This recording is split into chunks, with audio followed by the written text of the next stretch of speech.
Hello ನಮಸ್ಕಾರ ನಿಮ್ಮೆಲ್ಲರಿಗೂ welcome back to my channel. ನೀವು ನೋಡ್ತಾ ಇರೋ ಚಾನಲ್ ಹೆಸರು ಮನೋಜ ವಿಲಾಗ್ಸ್. ನನ್ನ ಚಾನಲ್ಗೆ ಹೊಸದಾಗಿ ಬಂದಿದ್ದೀರಾ ಅಂತಂದರೆ ಲೈಕ್ ಮಾಡಿ ವಿಡಿಯೋನ, ಹಾಗೆ ಶೇರ್ ಮಾಡೋದನ್ನು ಮರಿಬೇಡಿ ನಿಮ್ಮ ಫ್ರೆಂಡ್ಸ್ ಜೊತೆ. ಸಬ್ಸ್ಕ್ರೈಬ್ ಕೂಡ ಆಗಿ, ಹಾಗೆ ಅಲ್ಲಿ ಪಕ್ಕದಲ್ಲಿ ಬೆಲ್ ಐಕನ್ ಇರುತ್ತೆ, ಅದನ್ನು ಒತ್ತೋದನ್ನು ಮರಿಬೇಡಿ. ನಮ್ಮ ಸೌತ್ ಇಂಡಿಯಾದಲ್ಲಿ ಯಾವುದೇ ಫುಡ್ ನೀವು ತಗೊಳ್ಳಿ, ಅದಕ್ಕೆ ಅದು ಕಂಪ್ಲೀಟ್ ಆಗಬೇಕು ಅಂತಂದರೆ ಸಾಂಬಾರು ಇರಲೇಬೇಕು. ನಿಮಗೆಲ್ಲರಿಗೂ ಗೊತ್ತಿದೆ, ಸೌತ್ ಇಂಡಿಯಾದಲ್ಲೇ ಸಾಂಬಾರು ಫೇಮಸ್ಸು, ಮುಂಚೆಯಿಂದನೂ ಇದೆ ಆ ಡಿಶ್ಶು.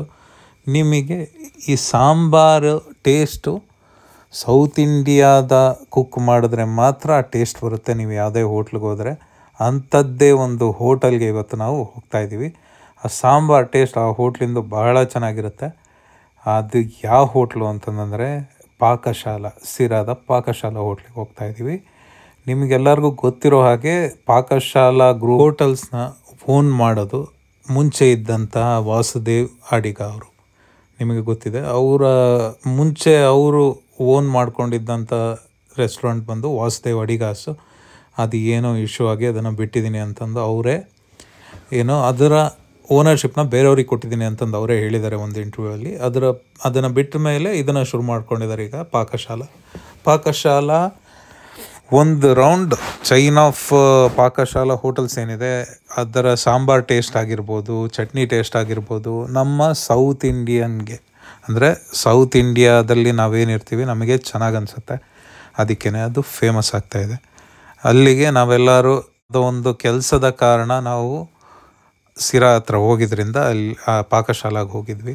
ಆ್ಯಂಬಿಯನ್ಸು ಎಲ್ಲನೂ ಚೆನ್ನಾಗಿತ್ತು.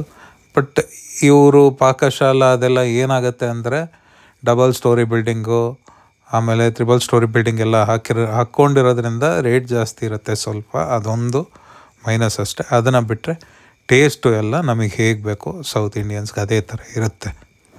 ಹಾಗೆಯೇ ಈ ಹೋಟೆಲ್ಸ್ ಬಂದು ನಮ್ಮ ಬೊಂಬಾಟ್ ಭೋಜನ, ಸಿಹಿ ಕೈ ಚಂದ್ರು ಅವರು ಏನಿದೆ ಅವರು ಬ್ರ್ಯಾಂಡ್ ಅಂಬಾಸಿಡರ್ ಆಗಿರೋ ಹೋಟೆಲ್ಸ್ ಇವೆಲ್ಲ. ಟೇಸ್ಟ್ ಮಾತ್ರ ನಮಗೂ ಇಷ್ಟ ಆಗುತ್ತೆ ಹೋದಾಗ. ಸ್ಪೆಷಲಿ ಸಾಂಬಾರು ಸ್ವಲ್ಪ ಸ್ವೀಟಾಗಿ ಮಾಡಿರೋದ್ರಿಂದ ಅದೇ ಡಿಫ್ರೆಂಟ್. ಅಂದರೆ ಸ್ವಲ್ಪ ಸೌತ್ ಇಂಡಿಯನ್ ಸಾಂಬಾರು ಸ್ವೀಟಾಗಿರುತ್ತೆ, ಆ ಥರ ಅವ್ರು ಮಾಡೋದ್ರಿಂದ ಸೌತ್ ಇಂಡಿಯನ್ಸಿಗೆ ಇಷ್ಟ ಆಗುತ್ತೆ. ನಿಮಗೂ ಹೀಗೇನಾ ಪಾಕಶಾಲಾ ಗ್ರೂಪ್ ಆಫ್ ಹೋಟೆಲ್ಸು ನಿಮಗೂ ಇಷ್ಟ ಆಗಿದೆಯಾ ಅನ್ನೋದನ್ನು ಕಮೆಂಟ್ ಮಾಡಿ ತಿಳಿಸ್ಕೊಡಿ. ನಾವು ಪಾಕಶಾಲಾದಲ್ಲಿ ಏನೇನು ಆರ್ಡರ್ ಮಾಡಿದ್ವಿ ಅಂತ ನೆಕ್ಸ್ಟ್ ನೋಡ್ತೀರಾ ನೀವು. ಸ್ವಲ್ಪ ಈ ಸಿರಾ ಪಾಕಶಾಲಾ ರೆಸ್ಟೋರೆಂಟ್ ಏನಿದೆ ಬಹಳ ರಶ್ ಇರುತ್ತೆ. ನಾನು ಹೇಳ್ತೀನಲ್ವ, ನೆಕ್ಸ್ಟ್ ಇನ್ನೊಂದು ಸಲ ಯಾವಾಗಲೂ ಹೋದಾಗ ಮಾರ್ನಿಂಗಲ್ಲಿ ಫುಲ್ಲು ವೆಯ್ಟಿಂಗ್ ಇತ್ತು, ಆ ಥರ ರಶ್ ಇರುತ್ತೆ. ಈಗಲೂ ಕೂಡ ಅಷ್ಟೇ ಫುಲ್ ರಶ್ಶೇ ಇತ್ತು. ಈಗ ನೋಡ್ತಾ ಇರ್ತೀರ ನೀವು, ನಮಗೆ ಒಂದು ಕಡೆ ಜಾಗ ಅಂತೂ ಸಿಕ್ತು, ಬಟ್ ರಶ್ ಇರುತ್ತೆ ಯಾವಾಗಲೂ ಪಾಕಶಾಲಾ ನೀವು ಹೋಟ್ಲಿಗೆ ಹೋದರೆ. ಯಾಕಂದರೆ ಟೇಸ್ಟ್ ಹಂಗಿದೆ, ಅವ್ರದ್ದು ಟೇಸ್ಟ್ ಡೆಲಿವರಿ ಚೆನ್ನಾಗಿರೋದ್ರಿಂದ ರಶ್ ಹಾಗೇ ಇರುತ್ತೆ. ನೀವೂ ಒಂದು ಸ್ವಲ್ಪ ಈ ಹೋಟೆಲ್ಸ್ಗೆ ಹೋಗ್ಬೇಕಾದ್ರೆ ಆರಾಮ್ಸೆ ಟೈಮ್ ಮಾಡಿಕೊಂಡು, ಟೈಮ್ ಇದ್ದರೆ ಮಾತ್ರ ಹೋಗಬೇಕು ಅಂತ ನಾನು ಹೇಳ್ತೀನಿ. ಅರ್ಜೆಂಟಲ್ಲಿದ್ದರೆ ಈ ಹೋಟ್ಲ್ಸಿಗೆ ಹೋಗಬೇಡಿ.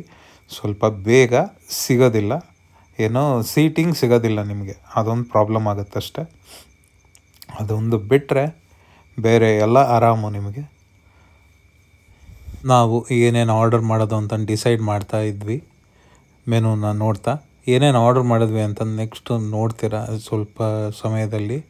ಏನೇನು ಅಂತಂದರೆ, ಫಸ್ಟ್ ನಾನು ಟೊಮೆಟೊ ಸೂಪ್ ಕುಡಿಲಿಲ್ಲ, ಟೊಮೆಟೊ ಸೂಪ್ ಕುಡಿಯೋರು ಆರ್ಡರ್ ಕುಡಿದ್ರು. ಹಾಗೆ masala papad, baby corn manchurian taste ಚೆನ್ನಾಗಿತ್ತು. ಹಾಗೆ ಗೋಬಿ ಮಂಚೂರಿಯನ್, ಇದು ಕೂಡ ಬಹಳ ಚೆನ್ನಾಗಿತ್ತು ಟೇಸ್ಟ್. ಸ್ಟ್ರೀಟ್ ಫುಡ್ ರಾ ಟೇಸ್ಟ್ ಇತ್ತು. ಇದು ಗೋಲಿ ಬಜ್ಜಿ, ನಮ್ಮ ಮೋಮೋಸ್ ಅವ್ರ ಫೇವ್ರೇಟು. ಹಾಗೆ ರೋಟಿ ಕುಲ್ಚಾ ಮತ್ತು ರೋಟಿ ಕರಿ ಆರ್ಡರ್ ಮಾಡಿದ್ವಿ. ಅದಾದಮೇಲೆ ಕೊನೆಗೆ ಚಾಟ್ಸ್, ಲೈಟಾಗಿ ದಹಿ ಪುರಿ.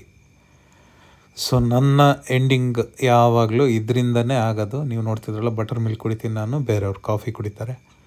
ಇದೆಲ್ಲ ಮುಗಿಸಿ ಇನ್ನು ಪಾಕಶಾಲಾಗೆ ಟಾಟಾ ಬಾಯ್ ಬಾಯ್ ಹೇಳಿ ಅಲ್ಲಿಂದ ನಮ್ಮ ಊರಿನ ಕಡೆ ನಾವು ಪ್ರಯಾಣ ಬೆಳೆಸಿದ್ವಿ. ನಿಮಗೆ ವಿಡಿಯೋ ಇಷ್ಟ ಆಗಿದರೆ ಲೈಕ್ ಮಾಡಿ. ಟಾಟಾ ಬಾಯ್ ಬಾಯ್.